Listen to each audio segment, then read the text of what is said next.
Hello students, welcome to my channel. I am Rashmi, your maths teacher. तो आज इस video में हम देख रहे हैं one shot video of coordinate geometry.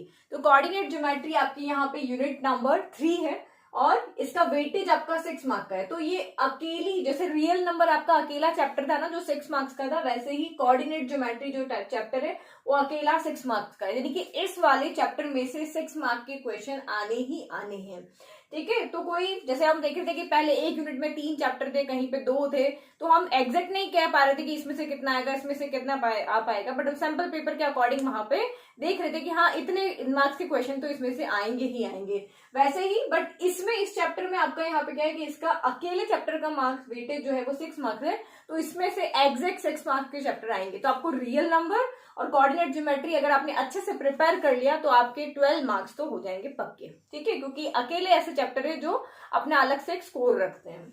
Now इस चैप्टर में से कौन सा पोर्शन आपका हट गया है, तो वो है एरिया ऑफ ट्राइंगल्स। तो यानी कि इस चैप्टर में से आपको एरिया ऑफ ट्राइंगल्स बिल्कुल भी नहीं पढ़ना है, उससे रिलेटेड कोई भी क्वेश्चन आपको एग्जाम में नहीं मिलेगा। तो आपके यहाँ पे किस तरह के क्वेश्चन एग्जाम में आएंगे, तो इस तरह के क्वेश्चन आपके आएंगे। First question related to distance formula, तो डिस्टेंस फॉर्मूला से रिलेटेड क्वेश्चन आएंगे। तो ये एक फॉर्मूला आपको यहाँ पे याद रखना है, under root of x2 minus x1 का square plus y2 minus y1 का स्क्वायर। तो जब भी आपको कोई भी कोऑर्डिनेट आपको गिवन है और आपको कहा है कि आप उसके बीच का डिस्टेंस फाइंड करो, तो आपको ये वाला फॉर्मूला वहां पे लगा लेना है। तो सिर्फ एक आंसर आपको यहाँ पे मिलेगा, क्योंकि कंफ्यूजन क्या है कि कहाँ पे सेक्शन फॉर्मूला लगाना है, कहाँ डिस्टेंस फॉर्मूला लगाना है, आइडियल नहीं है। तो जब भी आपको कोऑर्डिनेट के बीच में, जब भी आपका आंसर एक सिंगल वर्ड यहाँ पे लेटर का आ रहा हो, एक सिंगल आपका नंबर आ रहा हो, तो आपको डिस्टेंस फॉर्मूला वहां पे लगा देना है। कोऑर्डिनेट्स गिवन होंगे। ओके, फिर नेक्स्ट सेकंड क्वेश्चन आपके यहाँ पे आएंगे रिलेटेड टू सेक्शन फॉर्मूला। तो सेक्शन फॉर्मूला आपका वहां लगेगा जहां आपको कोऑर्डिनेट्स फाइंड करने होंगे। कहीं पर भी एक्स और वाई के कोऑर्डिनेट्स फाइंड करने का अगर क्वेश्चन में है, जहां भी आपको समझ में आ रहा है कि नहीं यहाँ पे कोऑर्डिनेट आने चाहिए, तो वहां पे आपको सेक्शन फॉर्मूला लगा लेना है। तो सेक्शन फॉर्मूला एक्चुअल में क्या होता है, देखो डिस्टेंस फॉर्मूला में क्या होता है कि ये एक पॉइंट है, ये एक पॉइंट है, इसके कोऑर्डिनेट हमें दिए हुए हैं x1 y1 और इसके दिए हुए हमें x2 y2। अब इस पॉइंट की इस पॉइंट से डिस्टेंस कितनी है ये आपको बताना है, तो हमें ये फॉर्मूला लगा देना है। अब ये वाले फॉर्मूले में क्या होता है कि यही तो कोऑर्डिनेट आपको दिए हुए हैं और कोई लाइन है या कोई पॉइंट है, इसको 2 पार्ट में डिवाइड कर रहा है। तो आपको इस पॉइंट के कोऑर्डिनेट अगर चाहिए तो वो हमें यहाँ पे सेक्शन फॉर्मूला लगाना पड़ता है। तो इसमें आते हैं कोऑर्डिनेट और इसमें आती है आपकी डिस्टेंस। तो ये देखो a और b की वैल्यू चाहिए, तो हम ये वाला फॉर्मूला लगाते हैं। अब लेट के आपको गिवन है कि ये जो पॉइंट है वो इस लाइन को 3:2 रेशियो में डिवाइड कर रहा है, तो ये 3 और 2 यहाँ पे क्या हो जाते हैं, m1 m2 हो जाते हैं। x1 y1 x2 y2 तो आपको पता ही है, m1 m2 आपके ये रेशियो हो जाते हैं कि किस रेशियो में ये डिवाइड कर रहा है।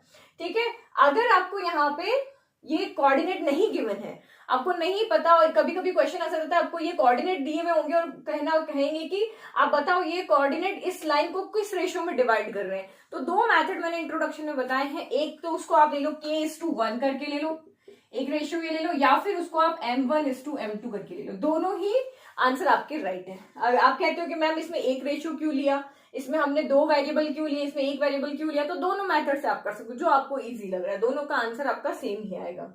ठीक है, अब आपको यहाँ पे कह दिया कि ये जो पॉइंट है वो इन दोनों कोऑर्डिनेट का मिड पॉइंट है। ठीक है, ये जो ए बी पॉइंट है ना, ये इस लाइन का यहाँ पे क्या है, मिड पॉइंट है। मिड पॉइंट है मीन्स ये रेशियो क्या हो गया, 1:1 हो गया, इक्वल हो गया, 1:1 हो गया। दैट मीन्स अगर किसी कंडीशन में आपको कह दे कि m1 m2 equal to m2 हो गया, मीन्स मिड पॉइंट आपको गिवन है और आपको कोऑर्डिनेट फाइंड करना है, तो आपको यहाँ वाला फॉर्मूले में क्या कर देना है, m1 और m2 की जगह 1 1 पुट कर देना है।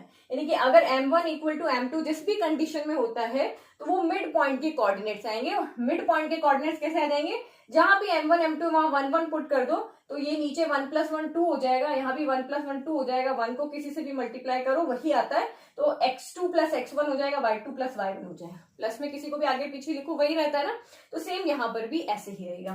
फिर एक क्वेश्चन और आपका यहाँ पे आ सकता है, सेंट्रॉइड ऑफ ट्राइंगल। तो सेंट्रॉइड ऑफ ट्राइंगल क्या होता है, एक ट्राइंगल के 3 कोऑर्डिनेट दिए होंगे, आपको उसका सेंट्रॉइड फाइंड करना है। तो ये वाला फॉर्मूला आप लगा देंगे कि x1 + x2 + x3/3 y1 + y2 + y3/3, ये फॉर्मूला हम लगा देंगे। अच्छा, इस चैप्टर में से सैंपल पेपर में कौन से मार्क्स के क्वेश्चन आए हैं, तो इसमें से एक आपका केस बेस्ड क्वेश्चन आया है। ठीक है, 4 मार्क का क्वेश्चन आया और एक आपका यहाँ पे 2 मार्क का क्वेश्चन आया। तो मे बी इसमें से केस बेस्ड बने या ना बने, इसका कोई कंपलसरी नहीं है। कुछ बच्चे से सोच रहे कि इस चैप्टर में से केस बेस्ड क्वेश्चन बना है तो एग्जाम में भी कि इसी चैप्टर में से केस बेस्ड आएगा, तो हो भी सकता है, नहीं भी हो सकता है, वो अब आगे आपका पेपर आएगा तब पता चलेगा। बट ये चीज कंफर्म है कि इस चैप्टर में से 6 मार्क्स के क्वेश्चन आएंगे ही आएंगे। अब वो 1 2 3 करके भी आपका 6 हो सकता है, 4 + 2 करके भी आपका 6 हो सकता है।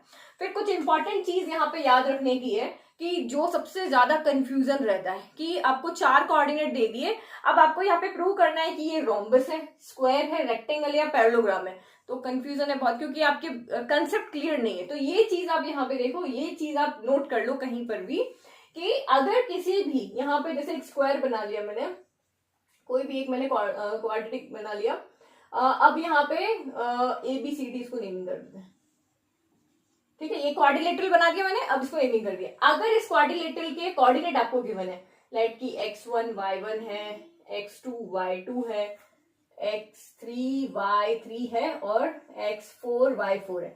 अब आपको इसको शो करके बताना है कि ये कौन सा यहाँ पे रोम्बस है, स्क्वायर है, रेक्टेंगल है या पैरेललोग्राम है। तो सेम क्वेश्चन है, कोऑर्डिनेट सारे सबके सेम है। अगर ये रोम्बस होगा तो ये रोम्बस कब होगा, जब इसकी चारों साइड इक्वल होगी। तो किसी भी क्वाड्रिलेटरल की अगर चारों साइड यहाँ पे इक्वल हो जाती है और उसके डायगोनल इक्वल नहीं होते हैं, मींस ये साइड ये साइड ये साइड ये साइड चारों साइड आपस में इक्वल हो गई है बट डायगोनल्स इसके इक्वल नहीं हो रहे, दैट मींस वो क्या है, एक रोम्बस है। फिर स्क्वायर में क्या होगा, चारों साइड्स भी इक्वल होगी और उसके दोनों डायगोनल भी इक्वल होंगे। तो आप इजीली पहचान जाओगे कि रोम्बस के अंदर चारों साइड इक्वल होनी चाहिए, डायगोनल इक्वल नहीं होने चाहिए। स्क्वायर के अंदर चारों साइड इक्वल होनी चाहिए, डायगोनल इक्वल और डायगोनल भी इक्वल होने चाहिए। अब रेक्टेंगल में, रेक्टेंगल की एक क्वालिटी तो आपको पता है कि उसके अपोजिट एंगल्स इक्वल होने चाहिए, सॉरी अपोजिट साइड्स इक्वल होनी चाहिए। तो अपोजिट साइड्स में ABCD के इक्वल होनी चाहिए, CBAD के इक्वल होने चाहिए और डायगोनल भी इक्वल होने चाहिए। अगर अपोजिट साइड्स इक्वल है और डायगोनल इक्वल है तो वो रेक्टेंगल है। तो सेम स्क्वायर में भी और रेक्टेंगल में भी आपको ये तो पता ही है कि स्क्वायर की चारों साइड इक्वल होती है, रेक्टेंगल की अपोजिट साइड्स इक्वल होती है और दोनों में सेम है कि दोनों के डायगोनल्स भी इक्वल होने चाहिए। और रोम्बस और पैरेललोग्राम, रोम्बस और पैरेललोग्राम की सेम प्रॉपर्टी है कि उनके दोनों के डायगोनल इक्वल नहीं होने चाहिए। साइड्स में भी, पैरेललोग्राम में भी अपोजिट साइड्स इक्वल होती है, हमने पढ़ा हुआ है, बट इसके डायगोनल इक्वल नहीं होने चाहिए। तो ये चीज आप यहाँ पे नोट करके लिख लो कि अगर किसी भी क्वाड्रिलेटरल के 4 कोऑर्डिनेट आपको गिवन है और आपको यहाँ पे पूछे कि ये किस तरह का क्वाड्रिलेटरल है, तो ये 4 चीज आपको वहां पे चेक करनी है। अब इन्हीं जब और कोई प्रॉपर्टी अगर देखते हैं तो इन चारों शेप के, इन चारों यहाँ पे क्वाड्रिलेटरल के डायगोनल है वो आपस में बाइसेक्ट भी करते हैं। ये भी चीज है, इन चारों के डायगोनल आपस में बाइसेक्ट करते हैं, लेकिन सिर्फ 2 के हैं वो बाइसेक्ट भी करते हैं और बाइसेक्ट करते हैं 90 डिग्री के ऊपर। तो वो शेप आपकी कौन सी है, एक रोम्बस है और स्क्वायर है। ये दोनों के डायगोनल बाइसेक्ट भी करते हैं लेकिन 90 डिग्री पर करते हैं, ठीक है। और इन चारों के बाइसेक्ट करते हैं, ओनली इन दोनों के 90 डिग्री पे बाइसेक्ट नहीं करते, इन दोनों के करते हैं, रोम्बस के और स्क्वायर के, ठीक है। तो ये हमारा हो गया इंट्रोडक्शन, जो कि मेन चीज आपको जहां पे जो याद रखनी है क्वेश्चंस को सॉल्व करने के लिए, वो मैंने सारी आपको समझा दी। फॉर्मूलाज मैंने समझा दिए। फिर भी अगर कहीं क्वेश्चन में आपको बता दूंगी कि यहाँ पे डिस्टेंस क्यों नहीं फाइंड करेंगे, सेक्शन फॉर्मूला क्यों लग रहा है, क्योंकि सबसे ज्यादा क्वेश्चन यही आते हैं कि हमें तो पता ही नहीं चलता कहाँ डिस्टेंस फॉर्मूला लगाना है, कहाँ सेक्शन फॉर्मूला यहाँ पे लगाना है। तो आप चलते हैं बुक की तरफ और देखते हैं। एक बार इंट्रोडक्शन तो मैंने आपको सारा समझा दिया, फॉर्मूला कैसे डिराइव हुआ वो नहीं देखना, सिर्फ याद रखना है आपको। अब और क्वेश्चंस किस तरह के, बुक में से किस टाइप के क्वेश्चन इंपॉर्टेंट है और आपके लास्ट ईयर के एग्जाम में किस तरह के क्वेश्चन आए हैं, वो हम अब इस बुक में देखते हैं। ओके, तो थोड़ा बहुत इंट्रोडक्शन तो मैंने आपको बोर्ड पे बता दिया था, फिर भी कुछ और रिमेम्बरिंग पॉइंट है जो आपको यहाँ पे इस चैप्टर के लिए याद रखने हैं, तो वो भी देख लेते हैं। तो सबसे पहले ये जो कोऑर्डिनेट ज्योमेट्री आपका चैप्टर है, इसको हम लाइंस भी कहते हैं। ये 2 डायमेंशन का चैप्टर है हमारा यहाँ पे। तो ये आपका पूरा इस कोऑर्डिनेट एक्सेस पे ही आपका पूरा चैप्टर बेस्ड है। इसमें आपको सारे कोऑर्डिनेट्स दिए होते हैं, उनके बीच की डिस्टेंस निकालो, फिर आपको यहाँ पे सेक्शन फॉर्मूला हो गया, सब अभी हमने देख लिया। तो सारा कुछ आपका यहाँ पे इन एक्सेस के ऊपर ही होता है, ठीक है। तो यहाँ पे लाइंस अगर आप ड्रॉ करते हो तो अगर हम वो या तो एक्स एक्सिस को इंटरसेक्ट करेगी या वाई एक्सिस को इंटरसेक्ट करेगी या फिर क्वाड्रेंट में होगी, तो इस तरह से हमारा होता है, तो उसको हम कार्टेशियन प्लेन भी कहते हैं। फिर जो फॉर्मूलाज थे हमारे वो हमने यहाँ पे देख लिए थे। एक ये डिस्टेंस का फॉर्मूला था, यानी 2 पॉइंट के बीच की डिस्टेंस निकालनी है तो ये वाला फॉर्मूला लेना है। या सेक्शन फॉर्मूला था हमारे पास में, अगर कोई पॉइंट किसी लाइन को दो पार्ट में या जो भी रेशियो आपको दिया उसमें डिवाइड कर रहा है तो उस पॉइंट के कोऑर्डिनेट कैसे निकालते हैं, उसके लिए हम ये वाला फॉर्मूला लेते हैं। तो वो पार्टिकुलर डिस्टेंस होता है, यहाँ कोऑर्डिनेट आता है। मिड पॉइंट फॉर्मूला, अगर वो इक्वल रेशियो में डिवाइड कर रहा है, एम और एन अगर 1 हो जाते हैं तो ये वाला फॉर्मूला। सेंट्रोइड वाला फॉर्मूला मैंने आपको बता ही दिया था, सेंट्रोइड मतलब ये वाला पॉइंट, 3 यहाँ पे लाइन से मीडियन है जहां पे इंटरसेक्ट करते हैं, वो आपका क्या हो गया, सेंट्रोइड हो गया। तो उसको फाइंड करने का x1 plus x2 plus x3/3, y1 plus y2 plus y3/3। अब रिमेंबर जो आपको याद रखने हैं वो पॉइंट कौन कौन से हैं कि the abscissa of a point in the is the x coordinate of the point. आपके पास जैसे ये है, कोई भी एक कोऑर्डिनेट आपको दिया हुआ है, लाइक कि जैसे ये दिया हुआ है 3, 4, ठीक है, ये दिख रहा है ना आपको, ये 3,4 दिख रहा है। तो ये 3 जो होगा वो उसको हम एब्सिसा कहेंगे, क्योंकि जो पहला वाला होता है वो एक्स कोऑर्डिनेट होता है, बाद में वाला वाई कोऑर्डिनेट होता है। तो एक्स कोऑर्डिनेट को हम एब्सिसा कहते हैं और वाई कोऑर्डिनेट को हम यहाँ पे ऑर्डिनेट कहते हैं। तो ये सब इसलिए बता रही हूँ क्योंकि आपका जो केस बेस्ड क्वेश्चन आएगा ना, उसके लिए ये चीजें हेल्पफुल है आपकी, कि वहां पे केस बेस्ड में से कोई भी क्वेश्चन यहाँ पे आ सकता है। तो एक्स कोऑर्डिनेट को एब्सिसा कहते हैं, वाई कोऑर्डिनेट को हम ऑर्डिनेट कहते हैं। तो अगर x कोऑर्डिनेट y के इक्वल नहीं है, ठीक है, लेट की जैसे हमारे यहाँ पे 3, 4 दिया हुआ है, तो यहाँ पे x y के इक्वल नहीं है तो x y is not equal to y x होगा, ठीक है। और अगर x कोऑर्डिनेट y कोऑर्डिनेट के इक्वल है देन यहाँ पे x इक्वल टू y हो जाएगा। फिर the axis divided into 4 in the axis divided the Cartesian plane into 4 parts होता है, जिनको हम क्वाड्रेंट कहते हैं। तो ये first quadrant, second quadrant, third quadrant, fourth quadrant. अब इसमें कौन किसमें पॉजिटिव होता है याद रखो, इसमें दोनों पॉजिटिव होते हैं, तो इसको याद रखने की जरूरत नहीं। देखो ये एक्स एक्सिस पे ये पॉजिटिव नंबर है, फिर नेगेटिव, वाई पे ये पॉजिटिव है, ये नेगेटिव है। तो यहाँ पे क्या हो रहा है, ये भी पॉजिटिव ये भी पॉजिटिव, दोनों पॉजिटिव हो जाएंगे। और यहाँ पे कौन होगा, एक्स नेगेटिव होगा, वाई पॉजिटिव होगा। और यहाँ पे एक्स भी नेगेटिव, वाई भी नेगेटिव। और इस वाले कोऑर्डिनेट में, इस वाले क्वाड्रेंट में क्या होगा, एक्स पॉजिटिव, वाई नेगेटिव, ठीक है। तो ये याद रखने की जरूरत नहीं, फटाफट से साइड में बना लो और उसके हिसाब से देख लो। अगर आपको पूछ ले कि कौन से क्वाड्रेंट में दोनों पॉजिटिव होंगे, कौन से क्वाड्रेंट में पॉजिटिव नेगेटिव होंगे, तो इस तरह से आप वहां देख सकते हो। The coordinates of a point on X axis are of the form x, 0। तो आप यहाँ पे देखो, अगर मैं इस एक्सिस की बात करती हूँ, इस एक्सिस पे कोई भी मैं पॉइंट ले लेती हूँ, जैसे ये 6 हो गया, तो एक्स एक्सिस के ऊपर x की वैल्यू तो आएगी लेकिन y नहीं आएगी। तो अब ये पॉइंट्स कैसे लिखते हैं, जैसे ये 3, 4 है, मुझे ये कोऑर्डिनेट इसमें प्लॉट करना है, तो मैं ऑरिजिन से चलूंगी। x के लिए 3 स्टेप हॉरिजॉन्टल चलना होता है और y के लिए 4 स्टेप वर्टिकल चलना होता है। तो एक्सिस के ऊपर अगर हम कोई पॉइंट ले रहे तो अगर मैंने एक्स एक्सिस पे लिया तो हम वर्टिकल नहीं चलेंगे, तो y कोऑर्डिनेट 0 हो जाएगा। और अगर हम y एक्सिस पे ले रहे हैं तो हम सिर्फ वर्टिकल चल रहे हैं, हॉरिजॉन्टल नहीं चलेंगे, तो वहां पे x का कोऑर्डिनेट 0 होगा। तो हमेशा याद रखो, क्योंकि क्वेश्चन यहाँ पे आता है, कोई कोऑर्डिनेट आपको नहीं दिया और आपको कहा कि x एक्सिस के ऊपर वो है, तो आप लिखोगे कि x एक्सिस के ऊपर हमें पता है कि y कोऑर्डिनेट 0 होता है। x एक्सिस पे कोऑर्डिनेट x तो होगा लेकिन y 0 होगा, और y एक्सिस पे y होगा और x कोऑर्डिनेट आपका यहाँ पे 0 होगा। साइन आपको मैंने अभी बता ही दिए सारे। ये डिस्टेंस फॉर्मूला, तो इसमें एक क्या कंफ्यूजन है कि मैम आप x2 माइनस x1 लेते हो, कभी x1 माइनस x2 ले लेते हो, तो ये क्या सही है, ऐसा आप कैसे ले सकते हो, वैल्यू चेंज आएगी। तो देखो यहाँ पे इनका स्क्वायर है, तो अंदर चाहे वैल्यू -2 आए सॉल्व करके, चाहे वैल्यू अंदर +2 आए, लेकिन स्क्वायर होके वो 4 ही हो जाना। तो इससे कोई फर्क नहीं पड़ता कोऑर्डिनेट में आप किसको x1 x2 ले रहे हो, किसको x1 y1 ले रहे हो, किसको x2 y2 ले रहे हो, क्योंकि स्क्वायर है तो इसीलिए यहाँ पे स्क्वायर की वजह से हम किसी को भी कोई भी कोऑर्डिनेट यहाँ पे ले सकते हैं। तो 3 points A B C are collinear, जब आपको प्रूव करने का होता है कि आप प्रूव करो कि ये तीनों पॉइंट जो है वो कोलिनियर है, तो 2 तरीके थे हमारे पास पहले प्रूव करने के। हम डिस्टेंस फॉर्मूला से प्रूव करते थे, एक हम यहाँ पे एरिया फॉर्मूला से उनको प्रूव करते थे। किसी भी क्लोज शेप का अगर एरिया, कोई भी 3 पॉइंट आपको दिए हुए हैं, जैसे ये 3 पॉइंट 1 2 3 यहाँ दिए हुए, तो मैं इस तरह से क्लोज शेप बन जाएगा। लेकिन वही 3 पॉइंट अगर आपको एक लाइन में दिए हैं तो कोई क्लोज शेप नहीं बन रहा है, तो क्लोज शेप नहीं है तो एरिया उसका क्या हो जाएगा, 0 हो जाएगा। तो किसी 3 कोऑर्डिनेट का अगर आप एरिया फाइंड करोगे 0 आ रहा है तो वो वहां पे कोलिनियर पॉइंट है। तो हम एरिया वाला यहाँ पे अभी पार्ट नहीं आ रहा है, तो अगर आपको कोलिनियर वैसे तो नहीं आना चाहिए बट आ भी गया तो क्योंकि 3 पॉइंट लाइन में है तो ए बी सी ले लेते हैं। अगर ये तीनों स्ट्रेट लाइन है तो A B plus B C equal to आपका क्या होगा, ए सी होगा, अगर ये डिस्टेंस फॉर्मूला से हम इसे प्रूव करेंगे। ठीक है। फिर 3 points A B C are the vertices of an equilateral triangle. Equilateral triangle prove करना है तो तीनों साइड इक्वल हो जाए। फिर आइसोसेलेस ट्राइंगल प्रूव करना है तो कोई भी दो साइड इक्वल हो जाए। अगर किसी को हमें राइट एंगल ट्राइंगल प्रूव करना है तो किन्हीं दो साइड का स्क्वायर उसकी तीसरी साइड के स्क्वायर के सम के इक्वल आना चाहिए, मीन्स की पाइथागोरस थ्योरम वहां पे लगनी चाहिए। और 4 कोऑर्डिनेट्स आपको दिए हुए, 4 पॉइंट आपको दिए हुए, तो आपको कब रोम्बस होगा, कब स्क्वायर होगा, कब रेक्टेंगल होगा, कब पैरेललोग्राम होगा, ये मैंने आपको बोर्ड पे समझा दिया था। तो ये वही पॉइंट है आपका, क्योंकि क्या चीज इस चैप्टर में से याद रखने की है ना, वो सारी मैं आपको भी बता रही हूँ। नहीं तो आपको क्या, बुक में तो सब अलग अलग जगह दिया हुआ, इन कार्ड्स में आपको सभी एक जगह लिख के दिया हुआ कि ये चीज इस चैप्टर में से याद रखनी, क्योंकि केस बेस्ड क्वेश्चन अगर जब आते हैं तो आपको उस चैप्टर का बेसिक सारा पता होना चाहिए। फिर डायगोनल्स क्या होते हैं, इन चारों शेप के बाइसेक्ट करते हैं, स्क्वायर, रोम्बस, रेक्टेंगल, पैरेललोग्राम, चारों के बाइसेक्ट करते हैं, लेकिन रोम्बस और स्क्वायर के बाइसेक्ट भी करते हैं और राइट एंगल ट्राइंगल पे करते हैं। फिर all the given points are collinear, ये तो मैंने अभी आपको बता दिया, बट एरिया आपके अभी नहीं आ रहा है, ठीक है। फिर ये the given points are collinear, तो ये भी आपका नहीं आ रहा है। सेंट्रोइड क्या होता है, centroid is the point of intersection of the 3 medians of a triangle.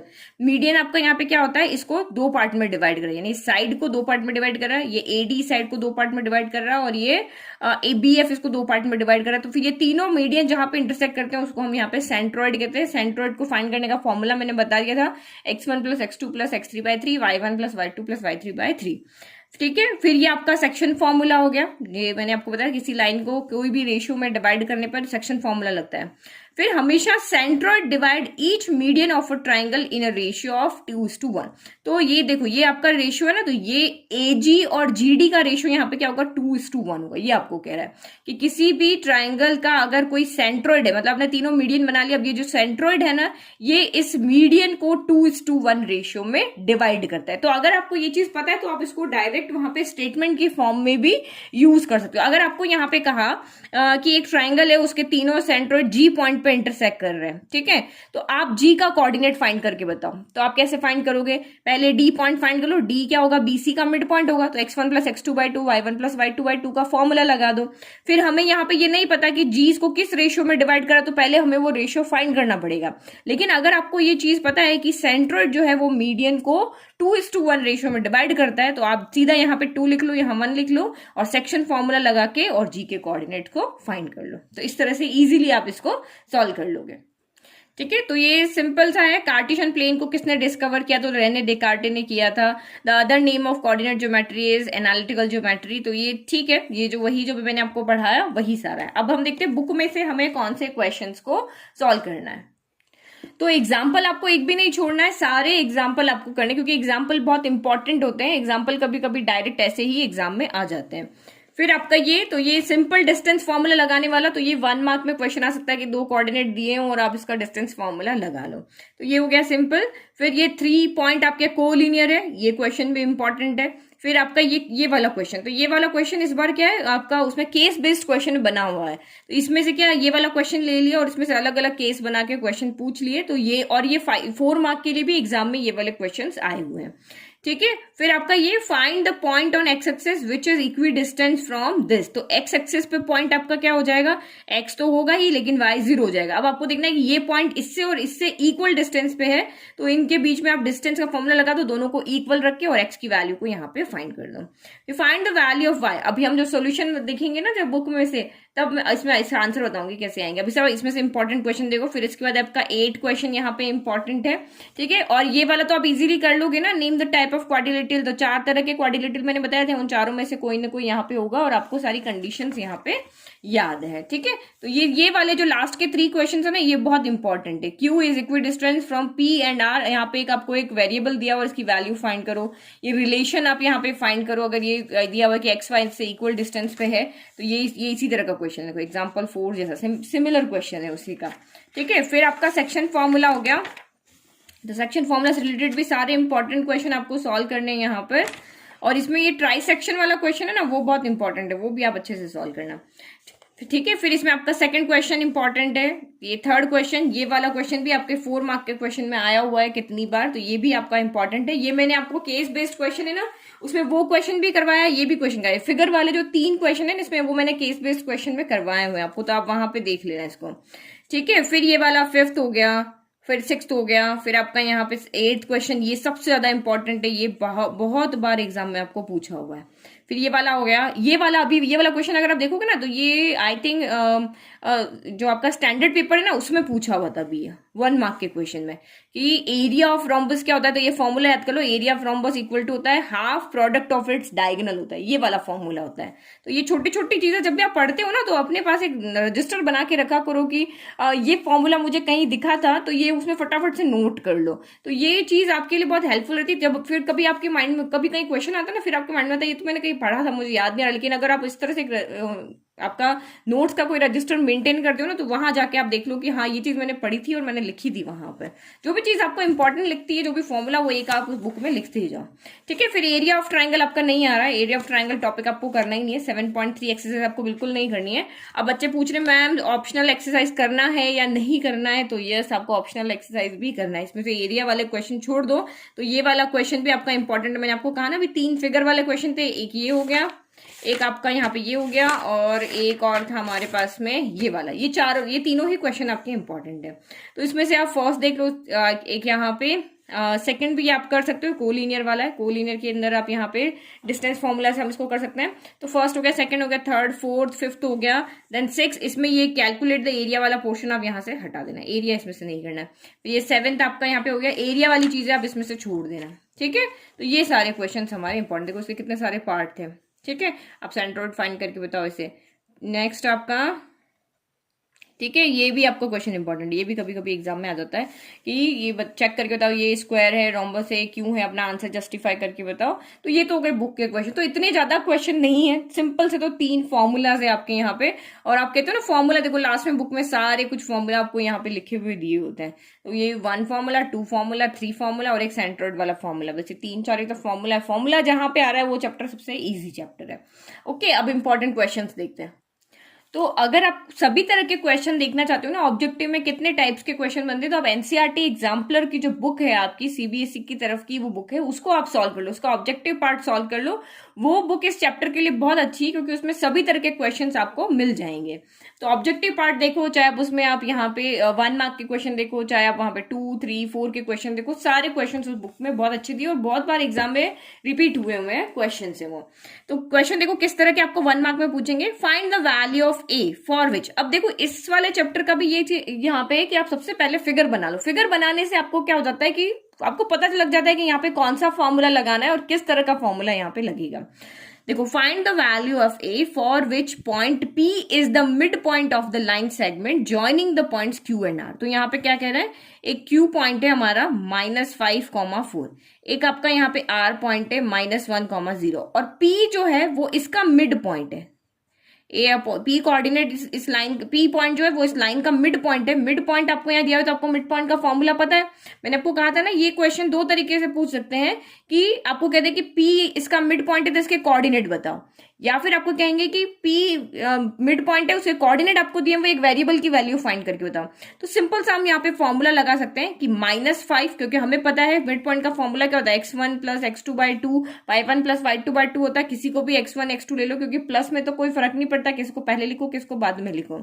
तो यहाँ पे क्या हो जाएगा आपका, अगर मैं इसको यहाँ पे देखती हूँ तो -5, ठीक है, -5 + -1/2 हो गया। और ये किसकी इक्वल आएगा, अगर हम x को सॉल्व करें तो ये x का कोऑर्डिनेट की इक्वल आएगा, तो ये a/3 हो जाएगा। सेम अगर हम इसको सॉल्व करें तो 4 + 0/2 = आपका 2 हो जाएगा। तो यहाँ पे तो कोई वेरिएबल है नहीं, तो हमें तो सिर्फ यहाँ पे वैल्यू किसकी फाइंड करनी है, हमें a की वैल्यू फाइंड करनी, तो हमारा यही बहुत है, हमें y की वैल्यू लेने की जरूरत नहीं है। तो अगर आप देखो ना तो ये भी इक्वल आ रहा है, 4 + 0/2, तो ये 4 + 0 4 होता है, 2 के टेबल में 4 आया 2 टाइम, तो ये देखो 2 = आपका यहाँ पे 2 आ रहा है। तो इसको सॉल्व करेंगे तो माइनस माइनस प्लस होता है, तो 5 + 1 6, लेकिन माइनस साथ में आएगा क्योंकि दोनों नेगेटिव है। 2 के टेबल में 6 आया 3 टाइम, तो ये हो गया a/3 हो गया। तो ये 3 को उधर लेके जाओ तो 3 3 जा, यहाँ पे कितना हो जाएगा, -9 हो जाएगा, माइनस है ना यहाँ पे, तो 3 3 जा -9, a की वैल्यू -9 हो जाएगी ये। तो ये देखो, ये डिटेल सॉल्यूशन देखो, इन्होंने भी पूरा फिगर बना के उसको सॉल्व किया है। तो y का कोऑर्डिनेट हमें चाहिए नहीं क्योंकि हमारे पास जो वेरिएबल है वो x के कोऑर्डिनेट में, तो हमें सिर्फ x को सॉल्व करके और a की वैल्यू फाइंड कर लेनी है। To locate a point Q, ये देखो इस तरह से सिंपल सा फिगर आप बना लोगे ना, आपको अपने आप से पता चल जाएगा। To locate a point Q on the line segment A B such that B Q equal to 5/7 A B. अब आपको यहाँ पे क्या दिया हुआ है, क्यू को हमने पॉइंट ए बी पे रखा है, लेकिन किस तरह से रखा है कि बी क्यू जो है वो ए बी का 5/7 है। तो अब हमें यहाँ पे रेशियो सही से नहीं दिया, हमें रेशियो यहाँ पे चाहिए ए क्यू रेशियो क्यू बी चाहिए, तब हम इसको सॉल्व कर पाएंगे। तो ए क्यू अपॉन हमें चाहिए क्यू बी, या फिर हमें चाहिए ए क्यू रेशियो क्यू बी चाहिए। तो इस रेशियो को हमें क्या करना पड़ेगा, चेंज करना पड़ेगा। तो चेंज आप यहाँ पे कैसे करोगे, देखो इसी को आप यहाँ पे लिख लो, a b upon b q कर देते हैं, a b upon b q हो गया। तो ए बी क्यू इधर आया तो ये उधर जाएगा 7 अपॉन यहाँ पे 5 हो गया। ठीक है, तो ये पूरा आप इसको सिंपली इस तरह से सॉल्व भी कर सकते हो, और एक रफली आप, क्योंकि 1 मार्क का है तो आप इसको रफली आइडिया भी लगा सकते हो कि ये पूरा यहां से यहां तक लेकर 7 है, और उसमें से बी क्यू 5 है, तो ये कितना होगा, 2 नहीं होगा। तो ये इसका मतलब यहाँ पे हम ए बी को यहाँ पे क्या लिख सकते हैं, a q plus b Q लिख सकते हैं। फिर हम इसको अलग अलग कर देंगे, बी क्यू आपका वहां पे 1 हो जाएगा। यहाँ पे देखो मैं आपको सिंपल मेथड जैसे सॉल्व करना वैसे ही बताती हूँ। ये हमने रेशियो को इस फॉर्म में लिख दिया। अब हम ए बी को क्या लिखते हैं, a q plus b q कर सकते हैं। तो a q plus b q by b q गया, इक्वल में आपका 7/5 ही है। अब बी क्यू एक बार इसके साथ लिख दिया, एक बार इसके साथ लिख दिया, तो a q over b q plus b q over b Q equal to 7/5 हो गया। बी क्यू से बी क्यू कैंसिल हो गया, प्लस का 1 बच गया, तो a q upon b q, plus का 1 जाएगा उस तरफ, तो 7/5 माइनस 1 हो जाएगा। एलसीएम लेके सॉल्व करोगे तो 2/5 हो जाएगा। तो ये हमें जो रेशियो चाहिए था वो हमने यहाँ पर लिख दिया। तो 1 मार्क का क्वेश्चन है, तो इस तरह से आपको सॉल्व करके बताना है। तो आपको रेशियो को हमेशा इस तरह से डिवाइड करना है। Find the coordinates of a point A. तो इसमें आप एक लॉजिक यहाँ पे याद रख सकते हो, जब भी इस तरह से रेशियो डिवाइड करना है तो जो बड़ा वाला होगा ना वो ऊपर ले लो, छोटा वाला नीचे ले लो। हम अगर इसको इस तरह से लिख सकते, अगर इस तरह से लिखते ना, अगर A B B Q upon A B होता तो ए बी को हम यहाँ पे क्या लिखते हैं, फिर ए क्यू प्लस बी क्यू होते हैं। तो इसको हम यहाँ पे डिवाइड नहीं कर सकते कि हम इसके साथ लिख लें फिर इसके साथ लिख लें, ऐसे नहीं कर सकते यहाँ पे। तो हमेशा इस रेशियो में एक लॉजिक याद रखो कि हमेशा बड़ी वाली लाइन, ए बी बड़ा है ना बी क्यू से, तो ए बी ऊपर रहेगा और छोटा नीचे रहेगा। फिर आप इसको स्प्लिट करके और इसको सॉल्व कर लो, आपका आंसर आ जाएगा। बट आप इस फॉर्म में लिखोगे तो कंफ्यूज हो जाओगे और ये स्प्लिट नहीं होगा। Find the coordinates of point A where A B is diameter of circle. तो एक सर्कल बना लो जो आपको यहाँ पे कहा है, और एक ए के कोऑर्डिनेट फाइंड करने जिसमें ए बी उसका डायमीटर है। तो ए बी ये हमने इस तरह से बना लिया, ए बी डायमीटर है, और हमें ए के कोऑर्डिनेट यहाँ पे फाइंड करने, तो जिसके फाइंड करने होते हैं ना उसको हम वेरिएबल एक्स वाई की फॉर्म में ले लेते हैं। Whose सेंटर इज 2, इसका सेंटर हमें यहाँ पे दिया हुआ है, and B is the point. तो अब आप यहाँ पे सोचो, ये सर्कल का सेंटर पॉइंट है, तो ये सेंटर पॉइंट मीन्स इसकी ए से और इसकी बी से डिस्टेंस इक्वल होगी। ये भी रेडियस है, ये भी रेडियस है, तो इसका मतलब सी इस ए बी का क्या है, यहाँ पे मिड पॉइंट है। तो मिड पॉइंट का फॉर्मूला लगा लो, x प्लस 3/2 इक्वल टू आपका ये कोऑर्डिनेट होगा, क्योंकि मिड पॉइंट के फॉर्मूले से हम इसके कोऑर्डिनेट ही तो फाइंड करते हैं, बट यहाँ पे हमें कोऑर्डिनेट दिए हुए हैं और हमें इस ए के कोऑर्डिनेट को फाइंड करना है। तो ये यहाँ पे ये हो जाएगा x प्लस 3/2 इक्वल में क्या होगा, x का कोऑर्डिनेट 2 हो गया। तो यहां से इसको सॉल्व करके वैल्यू निकालो, तो x प्लस 3 2 इंटू 2 4 हो गया, तो x इक्वल टू 4 माइनस 3, यानी कि ये एक सेकेंड ठीक है, तो ये सही है। तो ये 4 माइनस 3 होगी, नहीं x का कोऑर्डिनेट आ गया आपका पास 1 आ गया, तो ये इसका हो गया 1। एज इट इज आप y का फाइंड कर लो। अब आप देखो आपका आंसर राइट है, तो यहाँ देखो 1 प्लस 3/2, तो 1 प्लस 3 हो गया 4, 4/2 आपका 2 ही आ रहा है। ठीक है, तो इस तरह से हम y का कोऑर्डिनेट भी यहाँ पे फाइंड कर लेंगे। तो यहाँ पे ये x का आंसर गलत आ रहा है, ये आप यहाँ पे x प्लस 3/2 करके है। ठीक है, तो ये सॉल्यूशन यहाँ पे रॉन्ग है इसका। Now next, if the distance between the points 4k and 1,0 is 5, तो सीधा आप यहाँ पे फिगर बना लो कि भाई हमारे पास 2 पॉइंट है, एक को हम a ले लेते हैं 4, दूसरे को हम b ले लेते हैं 1,0। इन दोनों के बीच में जो डिस्टेंस है, यहां से लेते के यहां तक की डिस्टेंस आपको दी हुई है 5 यूनिट दी हुई है। Then what can be the possible value of k। तो 2 तरीका होता है, अगर हम आपको दोनों कोऑर्डिनेट दिए होते हैं तो हम डिस्टेंस फाइंड कर लेते हैं। अब यहाँ पे कोऑर्डिनेट वेरिएबल की फॉर्म में दिया हुआ, डिस्टेंस दिया हुआ है, तो जही डिस्टेंस का जैसे ही कहीं वर्ड आ गया डिस्टेंस का फॉर्मूला लगा लो। तो 4 - 1 करो या 1 - 4 करो, स्क्वायर करके एक ही आंसर यहाँ पे आएगा। 4 - 1 3 का स्क्वायर 9 हो जाएगा, 1 - 4 -3 का स्क्वायर भी 9 हो जाएगा, कुछ भी ले सकते हो। तो इसको इस तरह से डिस्टेंस फॉर्मूला में इक्वल में वैल्यू रखा, सॉल्व किया, k की 2 वैल्यू आ गई यहाँ पे। तो डिस्टेंस कभी भी नेगेटिव नहीं होती है, तो हम यहाँ पे सिर्फ पॉजिटिव वैल्यू को लेंगे। आप ये कहते हो कि कभी मेरे घर से मुझे पार्क जाना है और मेरे घर की नेगेटिव में डिस्टेंस है, ऐसा नहीं होता ना। तो आंसर 2 आ रहे हैं, तो आपको यहाँ पे बताना है अपने को कि कौन सा आंसर आपको लेना है। फिर if A B C are the vertices of triangle A B C, ठीक है, ये ट्राइंगल के वर्टिसेस है। Find the length of median AD, हमें मीडियन इस एडी की लेंथ यहाँ पे क्या फाइंड करना है, लेंथ ऑफ, लेंथ यानी क्या होता है, डिस्टेंस। एडी की लेंथ क्या होगी, एक आंसर होगा, 2 मीटर होगा, 3 मीटर होगा, 4 सेंटीमीटर होगा, एक आंसर चाहिए, तो कंफ्यूजन नहीं है। लेंथ फाइंड करना है, दैट मीन्स कि हमें इसके कोऑर्डिनेट नहीं फाइंड करने, हमें इसकी डिस्टेंस फाइंड करनी है, कितना लंबा है। तो हम यहाँ पे इस ए और डी के बीच में लगाएंगे डिस्टेंस फॉर्मूला। यहाँ पे कौन सा फॉर्मूला लगेगा, आपका डिस्टेंस, लेकिन वो तो तब लगेगा ना जब आपको डी के कोऑर्डिनेट पता होंगे। तो आपको यहाँ पे एक चीज और पता होनी चाहिए कि ये मीडियन है, और मीडियन हमेशा यहाँ पे लाइन के ऊपर मीडियन है, तो वो लाइन को 2 पार्ट में डिवाइड करेगा। तो पहले डी के कोऑर्डिनेट फाइंड करने पड़ेंगे। तो डी के कोऑर्डिनेट क्या होंगे, x1 plus x2/2, y1 plus y2/2, और इससे हम कोऑर्डिनेट आते हैं हमारे, ठीक है। चाहे मीडियन फॉर्मूला हो चाहे सेक्शन फॉर्मूला, उससे हमारा कोऑर्डिनेट आता है। डिस्टेंस हमेशा एक नंबर में, आंसर हमेशा डिस्टेंस से आएगा। तो कोऑर्डिनेट आपके यहां से आ जाएंगे, फिर दोनों के बीच में आप ये डिस्टेंस फॉर्मूला लगा लेना, ठीक है। तो ये हमारे हो गए 1 मार्क के क्वेश्चन। अब बाकी क्वेश्चन आप इसमें से देखोगे, एनसीईआरटी एग्जाम्पलर में से बहुत सारे क्वेश्चंस यहाँ पे दिए हुए हैं। अगर आप उसको प्रैक्टिस कर लोगे तो आपको कहीं और प्रैक्टिस करने की जरूरत नहीं है। फिर नेक्स्ट आप यहाँ पे देखो 2 मार्क्स के question. The x coordinate of a point P is, P के कोऑर्डिनेट की बात कर रहे हैं, और इसका जो एक्स कोऑर्डिनेट है, पी का कोऑर्डिनेट आपके इसी फॉर्म में होंगे, एक एक्स कोऑर्डिनेट होगा, एक वाई कोऑर्डिनेट होगा। तो आपको यहाँ पे क्या दिया है, X coordinate of point P is, जो इसका एक्स कोऑर्डिनेट है, is twice its Y coordinate, इसका वाई का जितना भी कोऑर्डिनेट, लेट की वाई का कोऑर्डिनेट ए है तो एक्स का कोऑर्डिनेट इसका डबल होगा, तो ये यहाँ पे 2a हो जाएगा। तो हम यहाँ पे इस तरह से भी लिख सकते हैं, या सीधा y को भी लिख सकते हैं। लेट की y कोऑर्डिनेट y है तो x कोऑर्डिनेट इसका डबल यानी कि 2y हो सकता है। हम a भी ले सकते हैं, कोई भी वेरिएबल आप यहाँ पे ले सकते हो। और ये तो हो गए p के कोऑर्डिनेट, ये किसके कोऑर्डिनेट है, आपके p के कोऑर्डिनेट है। और if p is equi distant from q and r, अब p पॉइंट जो है ये हम यहाँ पे ले लेते हैं, इसको p को मैं यहाँ ले लेती हूँ, ठीक है, इक्वल डिस्टेंस पे दिया हुआ है ना आपको। तो लेट की ये p का कोऑर्डिनेट है, और ये q पॉइंट हमारा यहाँ है, और ये r पॉइंट हमारा यहाँ, ये दोनों से इक्वल डिस्टेंस पे, p q से भी इक्वल डिस्टेंस पे, r से भी इक्वल डिस्टेंस पे।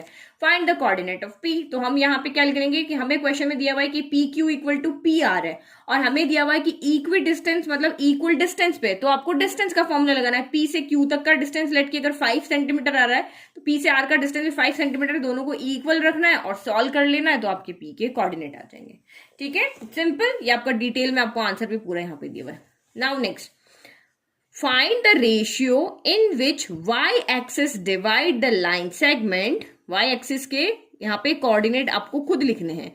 Ratio in which the Y axis divide the line segment joining the point 5, -6 and B1, -4, also find the coordinates of the point of the division. तो आपको यहाँ पे क्या करना है, इसमें 2 चीजें, आपको रेशियो भी फाइंड करना है कि ये वाई एक्सिस जो है, ये ए और बी को ज्वाइन करने से जो एक लाइन बन रही है उसको किस रेशियो में डिवाइड कर रही है, ठीक है। और दूसरा, आपको यहाँ पे जिस भी रेशियो में डिवाइड, जो भी इसका पॉइंट है उसके आपको कोऑर्डिनेट्स भी बताना है। तो मैंने आपको बताया था कि जब भी आपको कहा है कि कोई भी रेशियो में डिवाइड करना है, तो मैंने आपको बोर्ड में बताया था ना, आप या तो k:1 रेशियो लोगे, या m1:m2, या तो 1 वेरिएबल में लोगे या 2 वेरिएबल में लोगे, कैसे भी लेके उसको सॉल्व कर सकते हैं। तो मोस्टली क्वेश्चन में हम 1 वेरिएबल लेके सॉल्व करते हैं, दोनों का सॉल्यूशन सेम ही आएगा, आंसर सेम ही आएगा। तो लेट की ये जो y एक्सिस है वो इसको k:1 रेशियो में डिवाइड कर रही है, और y एक्सिस डिवाइड कर रही है, तो y एक्सिस यहाँ पे क्या होता है, y एक्सिस के ऊपर डिवाइड हो रहा है, तो y पे x कोऑर्डिनेट क्या होता है आपका, 0 होता है ना। 2-3 चीजें आप इसका बेसिक अच्छे से याद रखो, ये बहुत सिंपल चैप्टर है, ठीक है। तो पहला हमें रेशियो फाइंड करना है, तो रेशियो के लिए हमें यहाँ पे सेगमेंट फॉर्मूला लगा देना है, सॉरी सेक्शन फॉर्मूला लगा लेना है, ठीक है। तो एक फॉर्मूला तो हमारा लगेगा सेक्शन फॉर्मूला, और y एक्सिस पे डिवाइड हो रहा है, तो y एक्सिस के कोऑर्डिनेट होते हैं 0, x कोऑर्डिनेट 0, और y को आपने y ले लिया, ठीक है। और उसके बाद में हमें यहाँ पे सॉल्व करना है। तो अब आप इसको यहाँ पे इजीली सॉल्व कर सकते हो। कैसे सॉल्व कर सकते हो, देखो, अगर AB को ये पॉइंट, इसको हम P ले लो चाहे, ठीक है। ए बी को आपका ये पी पॉइंट k:1 रेशियो में डिवाइड कर रहा है और आपको इसके कोऑर्डिनेट भी पता है, यहाँ पे कोऑर्डिनेट भी पता है ना, तो आपको एक्चुअल में k की वैल्यू भी फाइंड करनी है और y की वैल्यू भी फाइंड करनी है। तो k की वैल्यू हम इससे फाइंड कर लेंगे, ये आपके पास 0 है ना, तो यहाँ पे फॉर्मूला क्या होता है आपके पास में, सेक्शन फॉर्मूला क्या होता है, ये लिखा हुआ है m1x2 या mx2 plus nx1 divided by m plus n। ये इक्वल में क्या आ जाएगा 0 और इसकी वैल्यू इक्वल में आपकी है y। ये देखो ना, दो कोऑर्डिनेट दिए हुए, इससे हम कोऑर्डिनेट तो फाइंड करते हैं कि ये भाई किस रेशियो में डिवाइड कर रहा है। अगर हमें ये नहीं दिया होता तो हम पी के कोऑर्डिनेट तो फाइंड कर रहे थे यहाँ से। तो ये इस तरह से आएगा, ये 0, y इक्वल टू, ये फॉर्मूला लग जाएगा। देखो मैंने तो इस तरह से याद किया, m1x2 plus m2x1 divided by m1 plus m2। तो ये x कोऑर्डिनेट x के इक्वल होता है और y का m1 y2 plus m2 y1 divided by m1 plus m2। तो ये आपका y के इक्वल होता है। तो हम यहां से, क्योंकि इसमें हमारा एक ही वेरिएबल होगा k, तो इससे हमारी k की वैल्यू आ जाएगी, इस वाले में k भी होगा y भी होगा, तो हम k की वैल्यू यहां से निकाल के यहाँ पुट कर लेंगे और फिर y की वैल्यू फाइंड कर लेंगे। तो देखो यहां से कैसे सॉल्व होगा, m1 k इंटू -1 तो माइनस का k हो गया, फिर 5 इंटू 1 तो प्लस का 5 हो गया, divided by m1 plus m2 यानी कि k प्लस 1 हो गया, और इक्वल में किसके आ जाएगा, ये 0 के। तो अब इसको सॉल्व कर लो, तो ये तो पूरा का पूरा उधर चला गया तो 0 हो गया, तो माइनस k प्लस 5 बचा, तो k की वैल्यू माइनस k को उधर लेके चले गए तो k इक्वल टू यहाँ से 5 हो गया। अब जब इसको सॉल्व करोगे तो यहाँ से क्या आएगा, देखो k इंटू -4 तो ये हो जाएगा आपका यहाँ पे -4 इंटू k, फिर ये वाला इधर आ जाएगा प्लस -6 इंटू 1 तो ये हो जाएगा माइनस का 6 हो गया, डिवाइडेड बाय k प्लस 1, और इसके इक्वल में कौन आ रहा है, ये y आएगा। अब k की वैल्यू अब यहां से पुट कर दो, उसको सॉल्व कर दो, y की वैल्यू आ जाएगी, सिंपल। ये देखो ये रहा आंसर। तो लॉजिक समझते जाओ, कंसेप्ट अगर क्लियर है ना तो इजीली आप इसको सॉल्व कर पाओगे। फिर देखो ये सिंपल क्वेश्चन है, find the ratio in which p के कोऑर्डिनेट है ये रहे। हमने एक लाइन बना ली, जैसे क्वेश्चन कह रहा है find the ratio in which p point divides the line segment joining the points. जो p जो है वो कौन सी लाइन, जो a और b को ज्वाइन करने से बन रही है, a के कोऑर्डिनेट ये b के कोऑर्डिनेट, इसको a और b को ज्वाइन करने से जो लाइन बन रही है उसको p पॉइंट कौन से रेशियो में डिवाइड कर रहा है। तो हम लेट कर रहे कि भाई k रेशियो बोला है तो हम लेट कर रहे k:1 रेशियो में डिवाइड कर रहा है। तो सेम यहाँ पर भी इक्वल में आपको यही सेम लिख देना है और x का वैल्यू x के इक्वल रखना है, y का वैल्यू y के इक्वल रखना है और यहाँ से m की वैल्यू फाइंड कर लेना। ठीक है, चाहे 1 सॉल्व करना है तो चाहे x का सॉल्व करना है तो x का कर लेना, y का सॉल्व करना है तो y का सॉल्व करके और आपका आंसर लेकर के यहाँ पे आ जाना। तो ये जो क्वेश्चन है ना, ये देखो ये आपका एग्जाम में आया हुआ ना 2018 में, ये टॉपर्स का आंसर है। देखो उसने कैसे आंसर यहाँ पे लिखा था। ओके, नाउ नेक्स्ट देखते हैं। If point p x y, तो ये आपका p पॉइंट है, इसके कोऑर्डिनेट है x y, is equi distance from the point q and r, ये q एंड r से इक्वल डिस्टेंस है, then prove that bx equal to ay। तो सेम आपको यहाँ पे क्वेश्चन में क्या कंडीशन दी हुई कि pq इक्वल टू pr है, तो distance of p to q equal to distance from p to r, तो डिस्टेंस फॉर्मूला लगा लेना है। समझ में आ गया इजीली कि हमें डिस्टेंस कहा है, तो इक्वी डिस्टेंस का मतलब डिस्टेंस यहाँ पे क्या इक्वल है, तो डिस्टेंस का फॉर्मूला लगा के सॉल्व करो, आपके पास ये वाली चीज यहाँ पे प्रूव हो जाएगी। तो ये उसका सॉल्यूशन हो गया। ठीक है, इसी तरह से उसका फिगर बना के और आप ये ट्राइंगल ना बना के इस तरह से करके भी और इस तरह से देख सकते हो। फिर prove that the point 3,0, 6,4 and -1,3 are the vertices of right angled isosceles triangle. तो दो प्रॉपर्टी, राइट एंगल भी होना चाहिए, आइसोसेलेस भी होना चाहिए। तो आइसोसेलेस का मतलब तो किसी भी ट्राइंगल की दो साइड इक्वल होनी चाहिए, और राइट एंगल कहना है मींस कि वहां पे पाइथागोरस थ्योरम लगनी चाहिए। तो आप कैसे बताओगे कि आइसोसेलेस, हमें साइड पता होनी चाहिए ना कि ये साइड कितने सेंटीमीटर की है, ये साइड कितने सेंटीमीटर की, ये साइड कितने सेंटीमीटर की है। तो साइड मींस कि हमें अगर ये साइड पता करनी मींस हमें ए से सी तक का डिस्टेंस पता करना है, हमें सी से बी तक का डिस्टेंस पता करना है, बी से ए तक का डिस्टेंस पता करना है। दैट मीन्स कि हमें यहाँ पे तीनों साइड फाइंड करने के लिए डिस्टेंस फॉर्मूला लगाना है। तो डिस्टेंस फॉर्मूला लगा के तीन साइड फाइंड कर लिया। आइसोसेलेस के लिए आप देख लो, ये भी 25 है, ये भी 25 है, दैट मीन्स ये आइसोसेलेस ट्राइंगल तो है। अब यहाँ पे आपको खुद देखना है कि कौन सी दो साइड के स्क्वायर का सम तीसरे के इक्वल आएगा। तो ये दोनों क्या सम इसके इक्वल आ रहा है यहाँ पे, तो इसका मतलब ये पाइथागोरस थ्योरम को वेरीफाई कर रहा है। दैट मीन्स कि ये एक राइट एंगल्ड आइसोसेलेस ट्राइंगल है। सिंपल। तो फिगर बनाने से आपको इजीली क्वेश्चन समझ में आते हैं। देखो सारे क्वेश्चन में फिगर बना के मैं आपको समझा रही हूँ, सभी जगह फिगर बनेंगे इसमें, क्योंकि कोऑर्डिनेट वाला चैप्टर है तो कोऑर्डिनेट्स आपको दिए होते हैं तो उसकी कंडीशन के अकॉर्डिंग देखना होता है। फिर if A B C are the vertices of a right triangle and angle B 90 degree then find the value of T. अब यहाँ पे आपको ये ना दे करके ऊपर वाला क्वेश्चन में प्रूव ना कर करके आपको कह दिया कि भाई ये तो राइट एंगल ट्रायंगल है, अब आप इसमें से इसकी वैल्यू फाइंड करके बताओ। तो पहले तीनों साइड फाइंड करो, फिर उसके बाद में आप यहाँ पे पाइथागोरस थ्योरम लगा लो, क्योंकि आपको दिया हुआ है कि ये राइट एंगल ट्रायंगल है, तो पाइथागोरस थ्योरम लगा लो और वहां से टी की वैल्यू आ जाएगी। ठीक है, अब आपको यहाँ का show that the points are the vertices of an equilateral triangle. तो ये पॉइंट्स इसकी वर्टिसेस है, यानी इस तरह से ट्रायंगल के 3 कोऑर्डिनेट है। अब बताओ ये इक्विलेटरल ट्रायंगल है, तो हमें क्या करना है, पी से क्यू तक की डिस्टेंस फाइंड करनी, फिर क्यू से आर तक की, फिर पी से आर तक की। अगर तीनों डिस्टेंस इक्वल आती है तो ये इक्विलेटरल है, अदरवाइज ये इक्विलेटरल नहीं है। तो ये फिगर हमें फिर से बना के बता दिया, इस तरह से फिगर बना लेना है। If the midpoint of the line segment joining A and B is this, find x y। तो सेम आप यहाँ पे ये लाइन बना लो, ये A के कॉर्ड A हो गया, यहाँ पे ये B हो गया, और ये C आपको कहेगी ये मिड में है।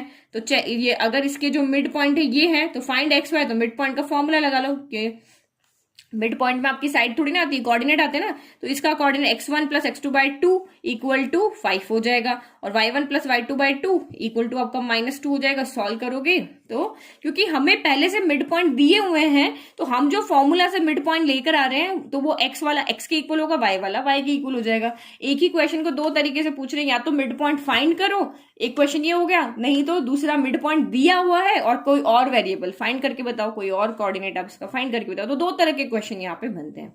फिर if P, Q, R and S are be 4 points in a plane, show that P, Q, R is a rhombus but not a square। तो मैंने आपको पहले ही कहा था, इसके लिए आपको क्या करना है, चारों साइड फाइंड करनी है। रोम्बस की चारों साइड इक्वल होती है बट डायगोनल इक्वल नहीं होते हैं, और स्क्वायर के लिए चारों साइड इक्वल होती है बट डायगोनल भी इक्वल होते हैं। तो ये आप इजीली वहां पे चेक कर लोगे। ठीक है, फिर नेक्स्ट क्वेश्चन देखो, A line intersect the y-axis and x-axis at the points P and Q। तो इन्होंने क्या कर दिया, ये देखो टॉपर का आंसर है, उसने कहा कि ये y-axis को भी इंटरसेक्ट कर रहा है, x-axis को भी कर रहा है, तो उन्होंने एक यहाँ पे एक्सिस ही ड्रॉ कर ली। ठीक है, फिर the line intersect y-axis and x-axis at the point P and Q। तो y-axis को P पॉइंट पे इंटरसेक्ट कर रहा है, और Q इस x एक्सिस को तो Q पे इंटरसेक्ट कर रहा है, और y को यहाँ पे P पे इंटरसेक्ट कर रहा है। तो ये दोनों को इंटरसेक्ट कर रहा है, इस तरह से हमने ज्वाइन कर लिया। तो ये x एक्सिस पे तो इसके कोऑर्डिनेट क्या होंगे, x तो होगा लेकिन y नहीं होगा, y 0 होगा, और P पे आपका x 0 होगा और y ही होगा। इसी तरह से हमें कोऑर्डिनेट होते हैं ना, ये दोनों हो गए। If 2, -5 is the mid point of P Q, अगर इसका मिड पॉइंट कौन है, यहाँ पे 2, -5 है। आप सीधी लाइन भी बना सकते हो, यहाँ पे ये लो, मैं इस तरह से ना बनाऊं तो पी क्यू। अब पी यहाँ पे किसको कट करा है, वाई एक्सिस पे कट करा ना, तो वाई एक्सिस तो होगी लेकिन एक्स 0 कर दिया, और क्यू जो है वो एक्स एक्सिस को कट कर रहा है, तो यहाँ पे एक्स तो होगा लेकिन वाई 0 होगा, और ये यहाँ पे आपको मिड पॉइंट दिया हुआ है, हम इसको आर ले लेते हैं, 2, -5। Then find the coordinates of P and Q. अब मिड पॉइंट दिया हुआ तो हमें मिड पॉइंट का फॉर्मूला लगा लो कि 0 + x/2 = 2, जो हमें मिड पॉइंट फाइंड करने का फॉर्मूला है, लेकिन हमें कोऑर्डिनेट दिए हुए हैं तो हम इसको इक्वल रख देते हैं कि 0 + x/2 = 2। सॉल्व करो, x की वैल्यू आ जाएगी, फिर यहाँ से y + 0/2 = -5। सॉल्व किया और हमारी यहाँ पे इसकी वैल्यू आ जाएगी। ठीक है, फिर आपका दूसरा देखो, यही same question, if 1, P/3 is the midpoint of the line segment joining the point, ये वाला, then show that the line 3x + 3y + 2 = 0 passes through the point -1, 3p हो गया। तो ये आपका यहाँ पे क्या हो गया, थोड़ा सा क्वेश्चन को और चेंज कर दिया। तो अब आपको सबसे पहले जो क्वेश्चन में कहा है ना कि if 1, P/3 is the midpoint of the line segment joining the point, तो यहाँ पे हमने एक लाइन बना ली, ये जो पॉइंट है वो मिड पॉइंट है, 1, P/3 is the mid point of the line segment joining, जो कि हम इसको ले लेते हैं P, Q और ये R ले लेते हैं। तो P के कोऑर्डिनेट 2, 0 हो गए, इसके कोऑर्डिनेट हो गए 0, 2/9, 2/9 हो गया। ठीक है, तो अब आप इसको सॉल्व करके P की वैल्यू फाइंड कर सकते हो ना। यहाँ से देखो, मुझे P की वैल्यू यहाँ से चाहिए। ठीक है, तो P की वैल्यू चाहिए तो मैं y, क्योंकि P की वैल्यू y कोऑर्डिनेट पे, तो मैं y को ले लेती हूँ, और ये मिड पॉइंट आपको दिया हुआ है, तो 0 + 2/9, x1 + y1 + y2/2 = आपका कितना हो जाएगा, P/3 हो जाएगा। इसको सॉल्व करोगे तो आपकी यहाँ से P की वैल्यू हो जाएगी। तो P की वैल्यू हो गई हमारे सबसे पहले, तो जो वेरिएबल था वो हमने यहाँ से फाइंड कर लिया। ठीक है, अब आपको यहाँ पे क्या कहा है भाई, यहाँ पे कुछ नहीं कहा था, लेकिन हमने देखा कि आपको सिर्फ कहा कि ये आपके कोऑर्डिनेट है और इसका मिड पॉइंट ये है। ठीक है, अब आप शो करो कि एक और लाइन है जो कि पास हो रही है, ये लाइन की फॉर्म है, a x plus b y plus c equal to 0। आपका लीनियर, आपने चैप्टर पढ़ा ना, pair of linear equation and two variable. आप इसका ग्राफ बनाते हो, एक लाइन, आप एक स्ट्रेट लाइन नहीं मिलती है आपको ग्राफ में, तो ये एक लाइन की इक्वेशन है। आपको ये शो करना है कि ये इससे पास हो रही है, -1,3p से पास हो रही है। तो आपने वहां पे देखा था ना कि अगर इस लाइन, अगर ये इससे -1 से पास हो रही है, तो अगर ये x और y की वैल्यू में इसमें पुट कर दें तो आंसर इक्वल 0 आना चाहिए। दैट मीन्स ये पॉइंट्स इसको सेटिस्फाई करने चाहिए, तभी हम यहाँ पे बता सकेंगे कि मीन्स कि अगर ये देखो इक्वेशन में लेफ्ट इक्वल टू आपका राइट आ जाता है ना, दैट मीन्स कि ये इसको ये इससे पास हो रहे हैं, अदरवाइज नहीं हो रहा है। अगर इसको सेटिस्फाई नहीं कर रही है, दैट मीन्स ये पॉइंट से इस पे पास नहीं हो रही है। ठीक है, तो हम ये पॉइंट्स में पुट करके देखें, बट पॉइंट में आप देखो यहाँ वेरिएबल की फॉर्म में, तो p की वैल्यू हमने यहाँ से कैलकुलेट की थी, वो यहाँ पे रख दो। तो p की वैल्यू जब हमने इसको सॉल्व की थी तो p की वैल्यू 1/3 आ रही थी, तो ये हो गया -1 और ये कॉमा 3 इंटू 1/3, 3 से 3 कैंसिल हो गया, तो -1 कोऑर्डिनेट हो गया। अब ये कोऑर्डिनेट से पुट करके देखो, यहाँ पे अगर लेफ्ट इक्वल टू राइट आ रहा है, दैट मीन्स वो पास हो रही है, अदरवाइज वो पास नहीं हो रही है। तो किस चैप्टर का कंसेप्ट देखो कहाँ पे आ रहा है, तो आपको यहाँ पे कहा है, तो ये एक्स और वाई की वैल्यू हमने पुट करके और सॉल्व करके देखा, अगर इसको सेटिस्फाई कर रहा है तो ये हमने उस वाले चैप्टर में पढ़ा था, लेकिन वो यहां पर भी आपका यूज आ रहा है। ओके, तो ये देखो, ये हमने यहाँ पे पुट करके देखा, इक्वल 0 हो रहा है, तो इसका मतलब ये इससे पास हो रही है। Now next, in what ratio does the point p -4,6 divide the line segment joining the point this? तो हमें ये तो रेशियो वाला पता है, लेट कि वो k:1 रेशियो में डिवाइड कर रहा है। पॉइंट हमें यहाँ पे पहले से दिए हुए हैं, देखो या तो पॉइंट नहीं दिए होंगे, रेशियो दिए होंगे भाई कि ये पॉइंट इसको 2:3 रेशियो में डिवाइड करा, पॉइंट फाइंड करके बताओ, या फिर आपको पॉइंट दिए होंगे, आप रेशियो फाइंड करो। दो ही तरह के इसमें से क्वेश्चन बनते हैं सेक्शन में से। तो बस जो आपका फॉर्मूला है ना, m1 x2 plus m2 x1 divided by m1 plus m2, वो इसके इक्वल हो जाएगा, और m1 y2 plus m2 y1 divided by m1 plus m2, वो इसके इक्वल हो जाएगा। और जहां वेरिएबल आ रहा है उसकी वैल्यू आप यहाँ पे फाइंड कर लो। किसी एक से भी हम k की वैल्यू फाइंड कर सकते, जैसे इन्होंने ओनली किया है x वाले को सॉल्व करके, y वाला नहीं लिया। ठीक है, फिर ये देखो, ये ट्राइसेक्शन वाला, ये क्वेश्चन बहुत इंपॉर्टेंट है, ये बहुत बार एग्जाम में आता है। If the line segment joining the points A and B is trisected, trisect का मतलब होता है 3 equal parts में डिवाइड करना। At the point P and Q, मतलब P and Q जो दो पॉइंट है वो उसको 3 equal part में डिवाइड कर रहे हैं। Find the coordinate of P, तो हमें P के कोऑर्डिनेट फाइंड करें, तो जब P के फाइंड करने हम लेट कर रहे हैं, Q यहाँ पे है ही नहीं। ठीक है, ये पी क्यू इसको इक्वल पार्ट 1:1:1 रेशियो में डिवाइड करें। तो अगर मुझे यहाँ पे रेशियो पता चल जाए तो मैं पी के कोऑर्डिनेट इजीली फाइंड कर सकती हूँ।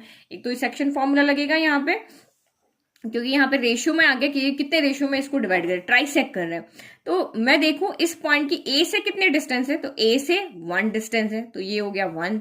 और पी की बी से कितने डिस्टेंस है, तो 1 + 1 यानी 2। तो पी पॉइंट जो है वो इस ए बी लाइन को 1:2 रेशियो में डिवाइड कर रहा है। तो मैं फिर से एक और फिगर बना लेती हूँ, ये ए हो गया, ये बी हो गया, और ये पॉइंट पी हो गया।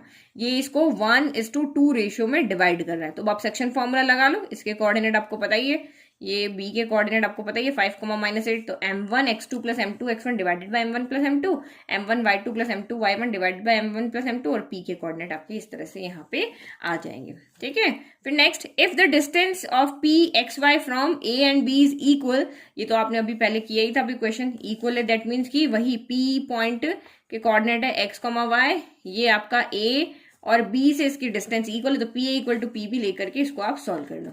फिर नेक्स्ट आपका find the coordinates of the point P which divides the join in the ratio 2:3। तो अब हमें रेशियो यहाँ पे दिया हुआ है, यानी m1 m2 दिया हुआ है, हमें P के कोऑर्डिनेट फाइंड करने थे। तो सिंपल सा क्वेश्चन है। नाउ हम नेक्स्ट देखते हैं 3 मार्क्स के क्वेश्चन किस तरह से आएंगे। If the point C divides internally the line segment joining the points A and B in the ratio 3:4, find the value of x² plus y²। तो हमें यहाँ पे x² plus y² की वैल्यू फाइंड करनी है। तो पहले हम x और y की वैल्यू फाइंड करें। हमें यहाँ पे रेशियो दिया हुआ है, हमें पॉइंट्स, हमें रेशियो भी दिया हुआ है और हमें C के कोऑर्डिनेट भी दिए हुए हैं। तो यहाँ पे रेशियो के बाद जहां भी आ जाती है तो वहां पे हम सेक्शन फॉर्मूला लगाते हैं। तो सेक्शन फॉर्मूला लगा के x और y की वैल्यू को हम पहले फाइंड कर लेंगे। तो सेक्शन फॉर्मूला लगा के x -5 आ रहा है, y -2 आ रहा है। तो आपको x² प्लस y² की वैल्यू का है ना, तो x और y की वैल्यू को पुट करके और यहाँ पे आप इसको सॉल्व कर लो। ठीक है, if A B C and D are the vertices of a parallelogram ABCD, ये 4 इसके वर्टिसेस हैं। Find the value of A and B. तो यहाँ पे आप ए और बी की वैल्यू को फाइंड करो। अब ये क्वेश्चन देखो, आप यहाँ पे बहुत सिंपल क्वेश्चन है। अगर आपको प्रॉपर्टी पता है कि ये पैरेललोग्राम है और हमें पता है कि पैरेललोग्राम के डायगोनल एक दूसरे को क्या करते हैं, बाइसेक्ट करते हैं। हमें पता है यहाँ पे बाइसेक्ट करते हैं मीन्स कि ये जो पॉइंट है हम इसको पी ले लेते हैं, ये एसी का भी मिड पॉइंट है और बीडी का भी यहाँ पे मिड पॉइंट है, क्योंकि एक दूसरे को बाइसेक्ट कर रहे हैं। अब बच्चे यहाँ पे क्या करते हैं, वो इस प्रॉपर्टी को तो भूल जाते हैं, वो लगाते हैं डिस्टेंस फॉर्मूला।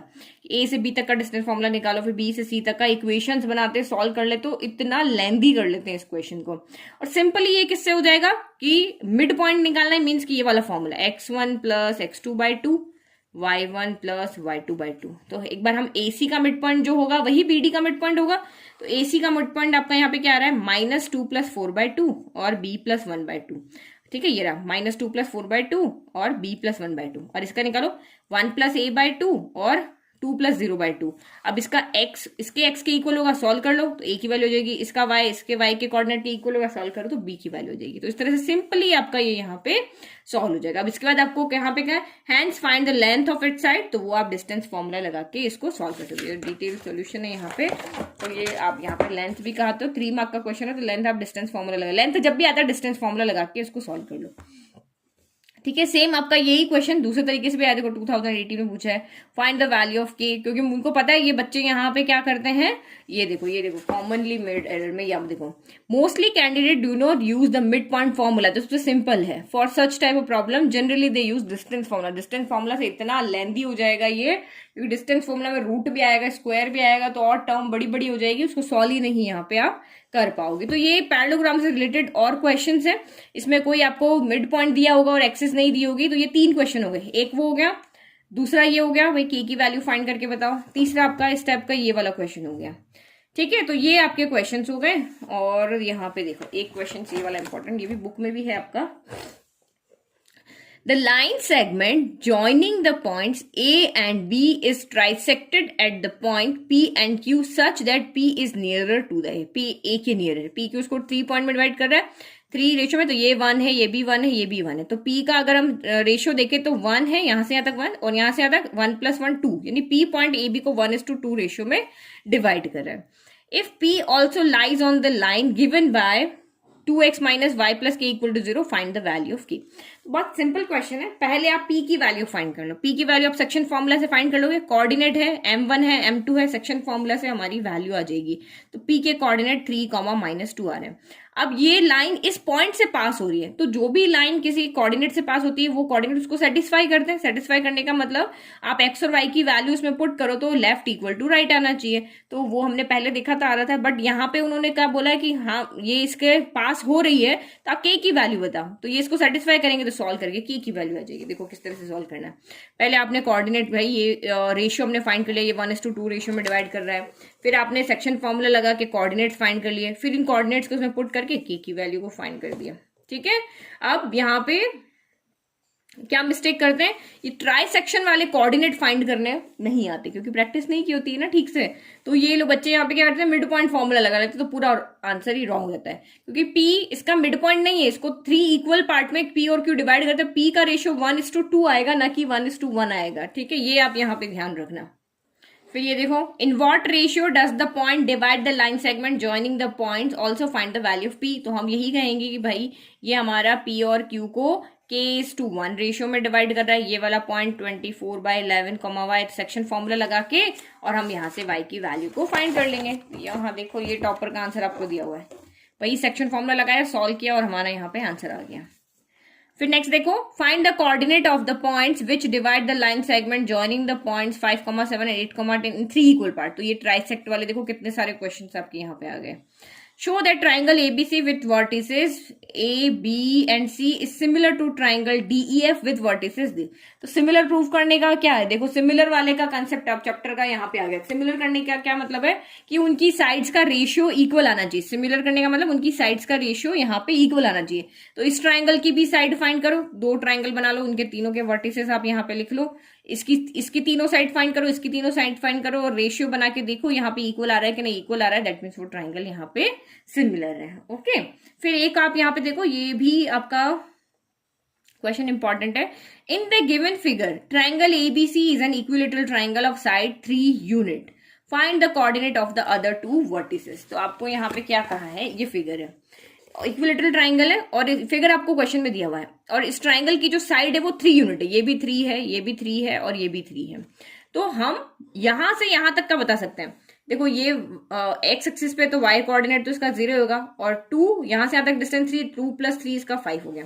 तो ये 5 कमा आपका यहाँ से क्या हो गया, 0 हो गया। लेकिन हम सी का कोऑर्डिनेट ऐसे नहीं फाइंड करते क्योंकि स्लांट में है, हमें नहीं पता ये यहाँ से यहाँ तक कितना डिस्टेंस है। लेकिन तीनों आंसर आपके यहाँ पे तीनों साइड आपकी क्लियर है, तो हम इसके एक्स कॉमा वाई ले लेते हैं। अब आपको क्या कहा, ये इक्विलेटरल ट्राइंगल है, तो आप यहाँ पे क्या कर सकते हो, a b equal to b C equal to a c कर सकते हो, और इस तरह से इसको सॉल्व करके, तो ए सी इक्वल टू बी सी ले लो, डिस्टेंस फॉर्मूला लगा के सॉल्व करके एक्स और वाई की वैल्यू आप यहाँ पे फाइंड कर लो। तो ये हमारा इस तरह से सॉल्व करना है। एक कोऑर्डिनेट हमने फाइंड किया, जो हमें यहाँ पे पता, अगर ये कोऑर्डिनेट आपको फाइंड नहीं करना आया ना तो आप इसको सॉल्व नहीं कर पाओगे। एक कोऑर्डिनेट से कैसे सॉल्व करोगे, क्योंकि आपको कहा कि 3 यूनिट का डिस्टेंस है, तो हम बी के कोऑर्डिनेट इजीली बना सकते हैं, लेकिन सी के कोऑर्डिनेट हम इससे नहीं बना सकते, वो हमें डिस्टेंस फॉर्मूला से ही यहाँ पर कैलकुलेट करने पड़ेंगे। ठीक है, फाइंड द रेशियो, तो ये हो गया आपका थोड़ा सा ट्विस्ट कर दिया क्वेश्चन को।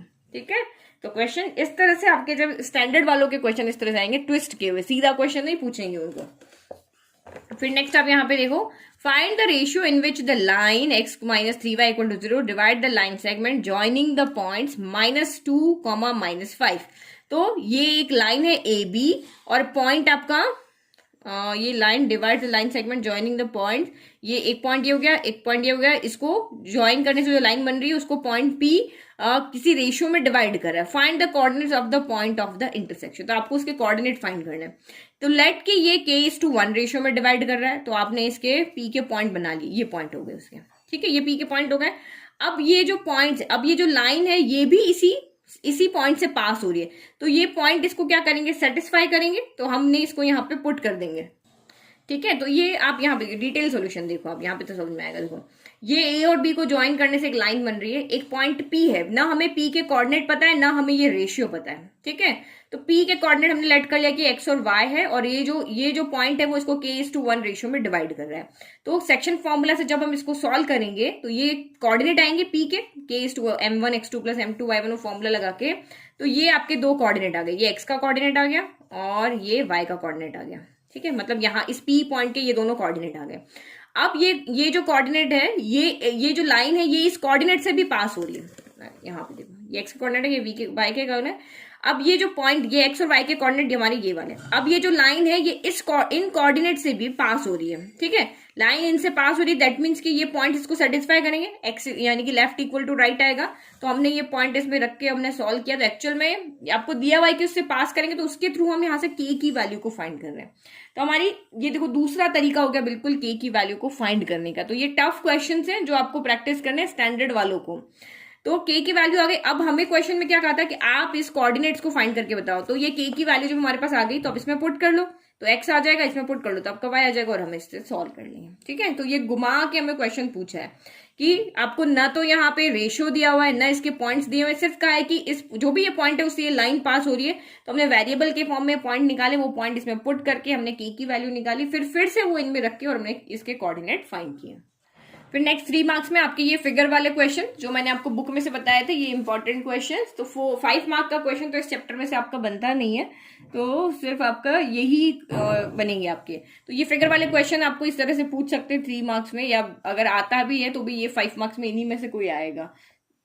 बाकी इतना इसका वेटेज नहीं है कि 5 मार्क का इसमें से कोई क्वेश्चन आए, तो ये 1, 2, 3, 4 में से ही इसके आ सकते हैं।